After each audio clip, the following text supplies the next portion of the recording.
So I guess a good place to start is telling us a little more about the genesis of the project. You know, the first thought that took me to making a road movie was a trip that I took to Ocean City, Maryland when I was like 12 with a friend of mine. My brother drove us there, and he proceeded to get so drunk that he couldn't drive home. And so we were just stuck there waiting for him to sober up, and there was talk of us driving. And that was the original impetus, the original idea for the film. When you think of Ocean City and road trips, and it blossomed from there.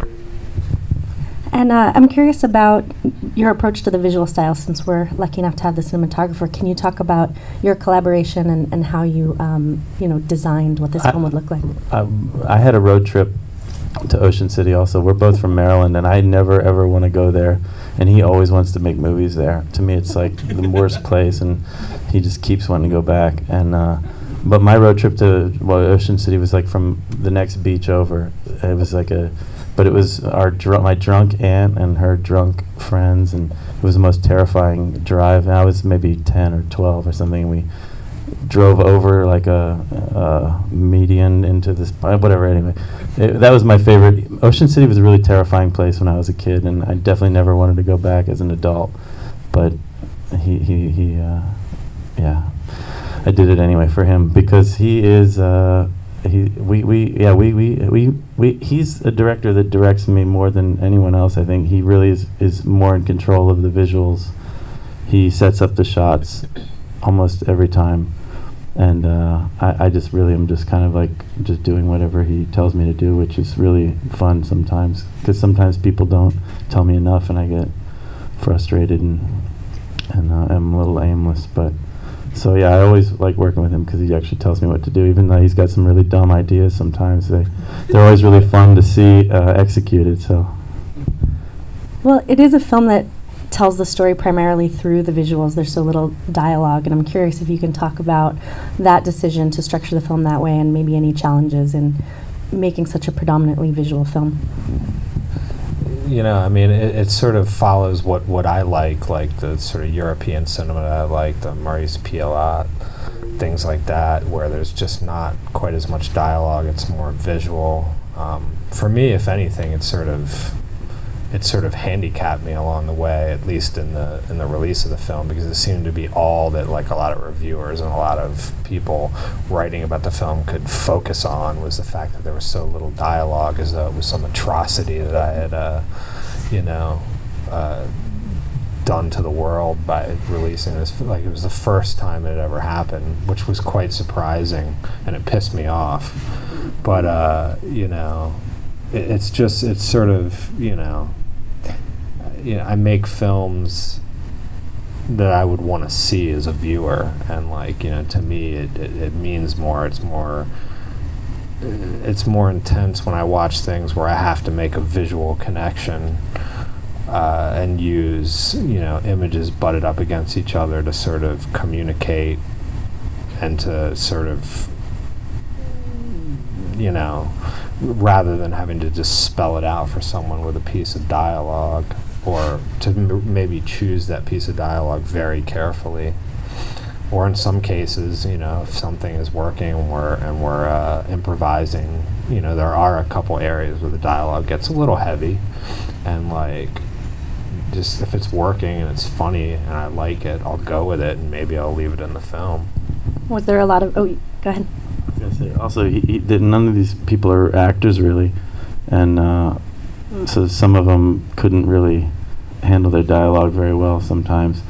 And then the ones that did, sometimes he just cut that. There was a cut of this film that was very clear, but you and there, some of the performances were even pretty good, but you cut all that stuff out. You really wanted to make it a little oblique, I think.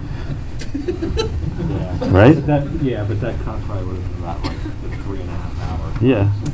But it would have made a lot of sense. I would have been crucified for putting out a 3.5 hour cut of that film. It wouldn't have happened. But yeah, a lot of the actors were were non-actors, but each one chosen for a different sort of reason, and they all sort of seemed to meld pretty well together. The kid is an actor. Yeah, he's probably the boy is probably the one that has more acting experience than anyone at that point. But I was very happy to see like this little article from Richard Brody from the New Yorker, kind of calling out Gabriel, the older brother, saying, putting him with a lot of other more well-known people, saying like, why aren't these actors getting more work? And explaining himself as saying like, not only why aren't they getting more, not to rag on what they've done, but like that they're good and they should get more work. And I thought that was kind of cool that Gabriel was mentioned in that. And I feel sorry for anyone who would give him more work though, because he was not easy. Yeah, he's a wrestler from North Carolina who he worked at a magic shop. I think he got fired though before we even did this, and he had this. He couldn't cross state lines for this reason and that. It was, and he's also he only drinks muscle milk, and he's a difficult guy. Do you have any questions from the audience? Anybody? I guess you mentioned improvisation. Was that a big part of your process? Sometimes, yeah, but it would be more like playing the actors' feelings, real feelings towards each other, and then putting it on camera. Like, you would get these sort of strange little arguments that they would get in, and there was really a lot of their true feelings toward each other leaking through in those scenes, and it was great to keep running there. Like just the Australian, the guy that played the dad, and Gabriel, the wrestler, the older brother, just did not get along in any way, shape, or form. And they were both, Gabriel was scared to death of the Australian guy. He thought he was going to kill him in his sleep.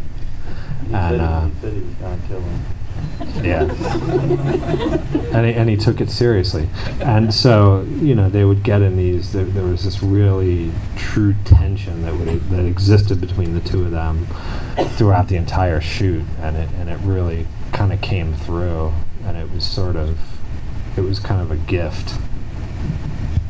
And the film is structured in these sort of chapters. It has kind of long vignettes. Is that something that comes from your short film background, or where did that structure emerge from?